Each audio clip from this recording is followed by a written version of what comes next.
biasanya ini bukan hanya untuk masa sekarang ya, jadi anak-anak yang mendapatkan vaksinasi ini untuk peningkatan kualitas hidupnya di masa depan juga, seperti itu. Jadi bukan hanya untuk saat ini. Tidak perlu khawatir dok ya, sebenarnya Iya, ini sebenarnya sangat berpengaruh iya, positif betul. terhadap kualitas hidup anak. Halo sahabat ibu, jumpa lagi bersama saya di Tarahayu dalam podcast Maternal Care. Nah, setelah kemarin kita berbincang mengenai pandemi dan kehamilan, hari ini kita akan bicara mengenai topik baru yang tentunya tidak kalah menarik. Sahabat ibu, pandemi COVID-19 masih belum berakhir dan saat ini pemerintah sedang gencar menerapkan program vaksinasi di seluruh Indonesia. Dengan harapan terciptanya herd immunity, berbagai media dikerahkan untuk menggaungkan informasi terkait dengan vaksinasi. Namun, tidak sedikit masyarakat yang masih bertanya-tanya mengenai prosedur vaksinasi. Salah satunya adalah vaksinasi pada anak-anak. Nah, untuk itu seperti biasa, saya kali ini tidak sendiri. Saya sudah ditemani dengan Dr. Dewi Ayu Murniati, selaku pakar kesehatan yang sekaligus merupakan Kepala Unit Pelayanan Terpadu Puskesmas Pagesangan Kota Mataram. Selamat pagi, Dr. Dewi. Selamat pagi. Kabar baik hari ini, dok ya? Alhamdulillah, Sehat selalu. sehat. Pun pandemi. Oke. Nah, hari ini dokter kita akan bicara mengenai vaksinasi, khususnya vaksinasi pada anak, terutamanya di Puskesmas Pagesangan, dok ya, sebagai lini pertama pengendalian dan penanganan dari COVID-19. Nah, Dokter Dewi, jadi saat ini bagaimana sih menurut dokter tingkat pemahaman masyarakat terkait dengan vaksinasi, khususnya vaksinasi anak? Apakah sudah baik atau masih kurang? Kalau kita bicara tentang pemahaman masyarakat terkait vaksinasi pada anak, sebenarnya ada beberapa faktor yang mempengaruhi. Yang pertama itu tingkat pendidikan dari keluarga anak itu sendiri. Biasanya masyarakat yang pendidikannya menengah ke atas itu cenderung welcome atau lebih terbuka terhadap vaksinasi pada anak. Sedangkan yang kedua itu terkait dengan ekonomi. Jadi yang menengah ke bawah biasanya cenderung lebih sulit untuk menerima vaksinasi. Mungkin hal ini bisa kita hubungkan dengan kekhawatiran keluarga terhadap efek samping, kemudian efektivitas dan keamanan dari vaksin itu sendiri. Kemudian yang ketiga itu kultur atau budaya tertentu. Jadi ada beberapa kelompok masyarakat, sebagian kecil masyarakat yang masih seperti meragukan lah istilahnya kehalalan dari vaksin itu sendiri. Jadi seperti itu. Tapi kalau untuk di wilayah kerja saya, kebetulan di Puskesmas Pagesangan, sebagian besar masyarakat sih sudah bisa menerima vaksinasi pada anak-anak ini dengan cukup baik. Seperti itu. Tapi dengan kekhawatiran tadi, dengan pendidikan yang beragam, dengan faktor ekonomi dan bahkan adat ya dokter ya. Okay. Sebenarnya bagaimana sih pengaruh vaksin ini terhadap kualitas hidup anak itu sendiri?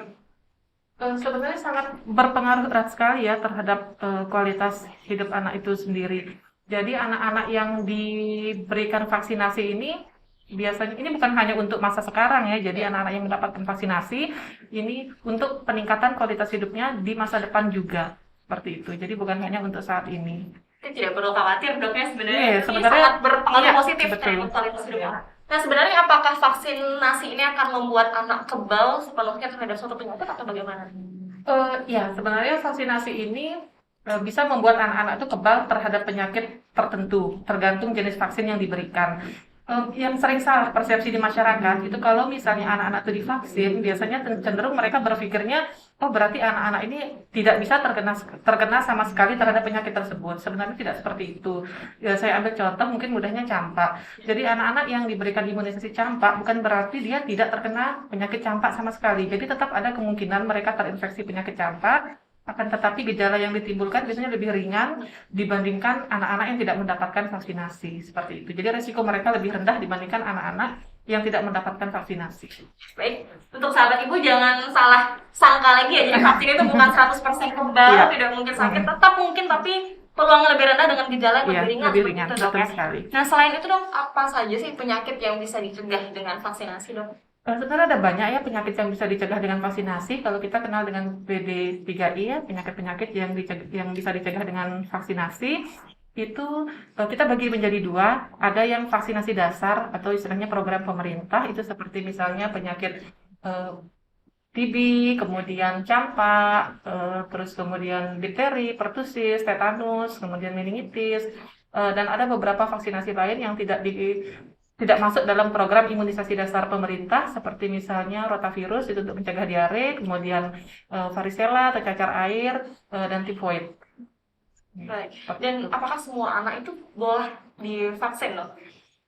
Pada dasarnya anak-anak itu selama dia dalam kondisi sehat, itu biasanya boleh divaksin. Jadi sebelum divaksin pun nanti di Fasiankes pun di pusat-pusat kesehatan nanti kita akan istilahnya screening awal dulu. Jadi anak itu kita lihat. Jadi kalau misalnya anak itu kondisinya sehat, tidak ada demam, kemudian tidak ada kondisi-kondisi yang mempengaruhi penurunan daya tahan tubuh atau kekebalan si anak, misalnya anak-anak yang mendapatkan obat TB, kemudian terapi kortikosteroid, keganasan, itu biasanya kita tunda vaksinasinya. Tapi intinya selama sehat, tidak demam, pada saat akan divaksin itu biasanya kita vaksin.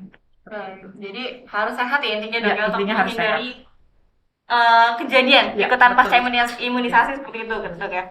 Baik, dan di masa pandemi ini Dok, pandemi COVID-19 masih belum berakhir sayang sekali.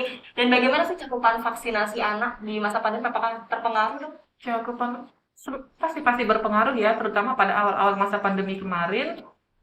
Karena kan kami pas awal-awal pun kita tidak ada mobile vaksinasi yang biasanya kita turun ke lingkungan untuk posyandu, itu tidak ada. Jadi pas awal-awal, jadi kita untuk kegiatan vaksinasi anak ini kita pusatkan hanya di dalam gedung, jadi hanya di puskesmas dan di poskesdes. Jadi kemungkinannya sih karena keluarga mungkin takut membawa anak-anaknya ke puskesmas atau ke Keramaian poskesdes, seperti iya, itu. atau keramaian seperti itu.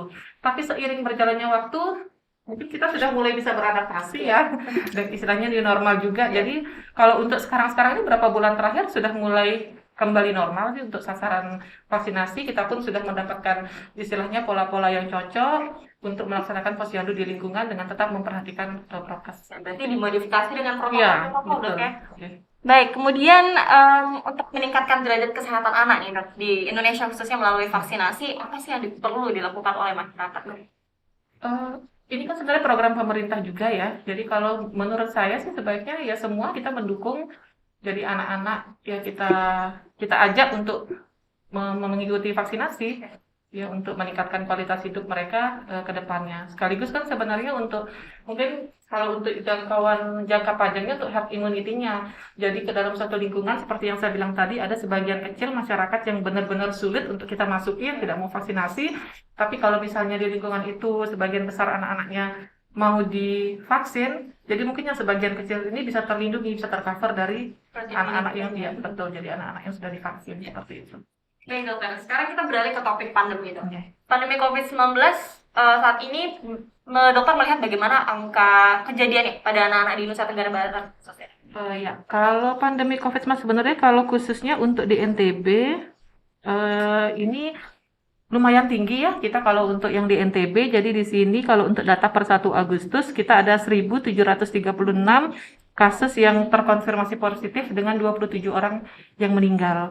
Dan yang meninggal ini paling banyak anak-anak usia 0 sampai 5 tahun, itu sekitar 20 orang. Ya mungkin kita bisa hubungkan dengan anak-anak di bawah 5 tahun itu kan mereka imunitasnya juga belum sebaik anak-anak yang lebih besar. Kemudian yang kedua, mungkin bila ada keluhan juga mereka untuk mengadu, untuk menceritakan keluhannya itu mungkin tidak semudah anak-anak yang lebih besar dari usia 5 tahun seperti itu. Kemudian yang kedua itu yang usia 13 sampai 18 tahun. Itu angka kematiannya 5 orang. Jadi memang yang banyak kalau untuk di NTB itu 0 sampai 5 tahun dan 13 sampai 18 tahun. Itu angka kematian yang tinggi. Seperti itu. Kalau ditinjau dari gejalanya Dok, ada gejala ringan, sedang dan berat. Nah, pada anak-anak ini lebih banyak gejala apa Dok? Kalau pada anak-anak ini, kalau yang di wilayah saya ya, khususnya kalau untuk yang di Puskesmas Pagesangan sih yang kami pernah tangani sih lebih banyak kebetulan ringan sedang seperti itu. Biasanya ya batuk, pilek, panas. Jadi kalau untuk yang meninggal, kalau untuk yang di Puskesmas Pagesangan sih tidak ada. Dan apa saja sih Dok faktor-faktor yang dapat meningkatkan risiko anak itu bisa terinfeksi COVID-19 juga Dok? Ada banyak faktor ya. Yang pertama usia anak. Biasanya anak-anak yang dia tadi ya yang usianya di bawah 5 tahun yang sulit untuk kita berikan pengertian tentang prokes ini juga resikonya meningkat. Kemudian yang kedua anak-anak dengan sistem kekebalan yang buruk atau jelek. Misalnya anak-anak dengan imunokompromis, kemudian anak-anak yang mendapatkan obat TB, kemudian mendapatkan kortikosteroid jangka panjang. Seperti itu juga faktor resikonya juga meningkat terhadap penularan dari COVID-19 ini. Baik Dok, dan saat ini COVID-19 masih belum ada obatnya Dok ya? Ya. Masih belum ditemukan obatnya dan vaksin pun masih ada yang dalam beberapa uji Dok ya. klinis, Dan ya, apakah vaksinasi COVID-19 ini bisa diterima oleh anak-anak Dok saat ini? Kalau untuk sekarang ya, ini kan untuk vaksin ini bisa diterima ini kan harus melalui serangkaian uji klinis sebenarnya. Jadi sementara kalau untuk yang direkomendasikan oleh pemerintah itu adalah vaksinasinya itu untuk vaksin Sinovac. Itu untuk anak-anak usia 12 sampai dengan 17 tahun. Kita berharapnya sih ke depannya diadakan uji klinis untuk anak-anak di bawah usia 12 tahun. Cuma untuk sementara ini yang bisa diberikan vaksinasi adalah anak-anak usia 12 sampai dengan 17 tahun. Karena itu yang sudah teruji klinis dan dianggap aman untuk diberikan vaksinasi dengan efek sampingnya seminimal mungkin. Baik. Selain usia, Dok, apakah ada kriteria lain anak itu untuk bisa menerima vaksinasi COVID-19 ini? Iya. Yang pertama tadi usia 12 sampai 17 tahun. Kemudian nanti biasanya pada saat ke fasilitas kesehatan itu akan dilakukan screening awal oleh tenaga kesehatan, baik itu dokter atau perawat yang ada di pusat kesehatan. Jadi di sana nanti akan ditanyakan apakah anak itu dalam kondisi sehat atau tidak. Seperti misalnya akan diukur suhunya, juga suhunya itu biasanya kalau misalnya dia demam atau lebih dari 37,5, biasanya vaksinasi kita tunda. Kemudian tensi itu biasanya kita pakai 140/100 kalau untuk anak-anak. Kemudian kita tanyakan juga apakah saat itu 7 hari terakhir ada riwayat batuk pilek, kemudian apakah pernah terkena COVID selama 3 bulan terakhir, terus kemudian apakah ada riwayat vaksinasi 1 bulan terakhir. Seperti ada beberapa pertanyaan yang akan ditanyakan sampai nanti petugas medis itu bisa memastikan kalau anak ini memang layak dan aman untuk diberikan vaksinasi. Seperti itu. Baik. Menarik, Dok. Dan apakah anak yang sudah terinfeksi COVID-19 masih perlu menerima vaksin COVID-19, Pak? Iya, tetap perlu ya, karena kan istilahnya kadar antibodi kita itu dia akan menurun setelah 3 bulan. Jadi biasanya kalau anak-anak yang terinfeksi COVID itu setelah 3 bulan dari dia sembuh itu akan kita berikan vaksinasi COVID-nya untuk memberikan kekebalan untuk menambah antibodi lagi pada anak tersebut.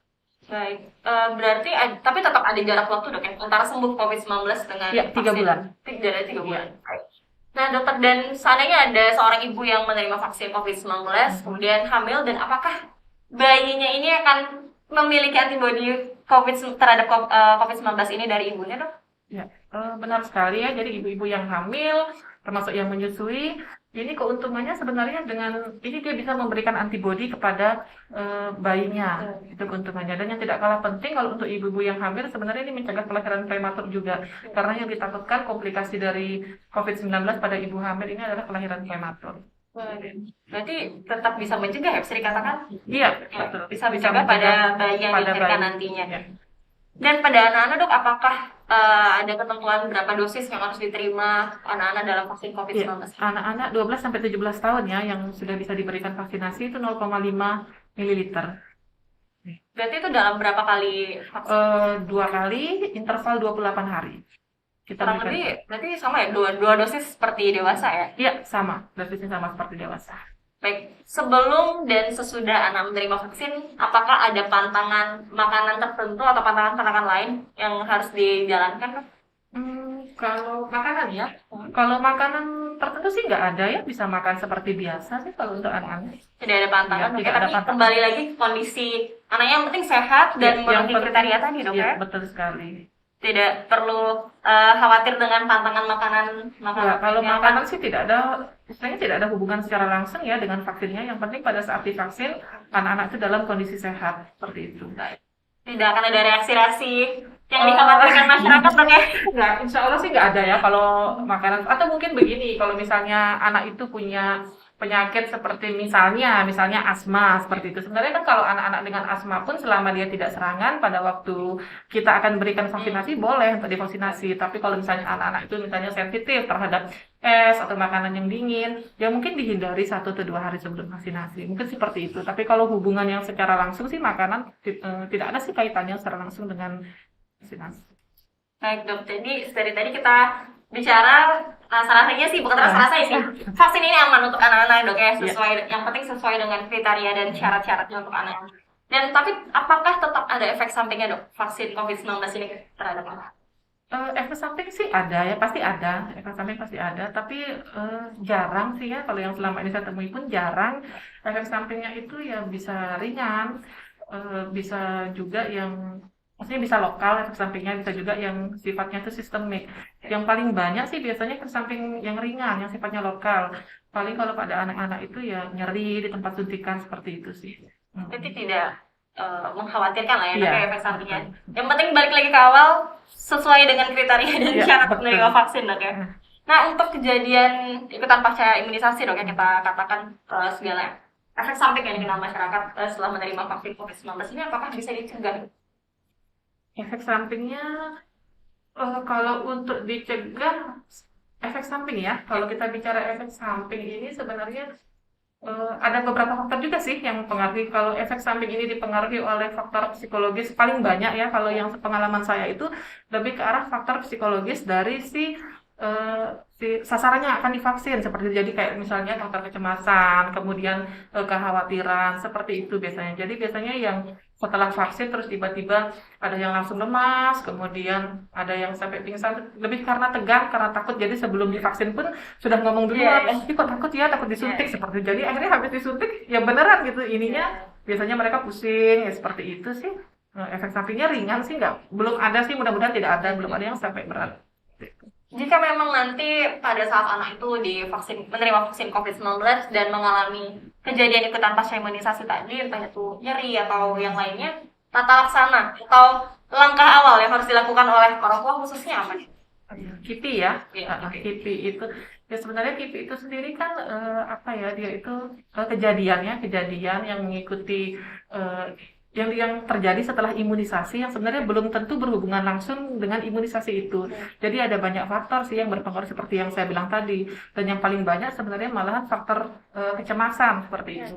Kalau misalnya langkah-langkah yang bisa diambil ya tergantung dari KIPI yang timbul, Kalau misalnya dia ringan seperti cuma kemerahan atau bengkak di bekas tempat suntikan, itu bisa dengan kompres saja, kompres dingin. Kemudian kalau misalnya demam, silakan boleh minum obat penurun panas. Jadi kadang-kadang kebanyakan itu begitu muncul reaksi seperti misalnya demam, kemudian hidung berair. Kadang-kadang masyarakatnya takut untuk minum obat seperti itu karena pikirannya sudah divaksin jadi nggak berani, takut bereaksi. Sebenarnya nggak apa-apa.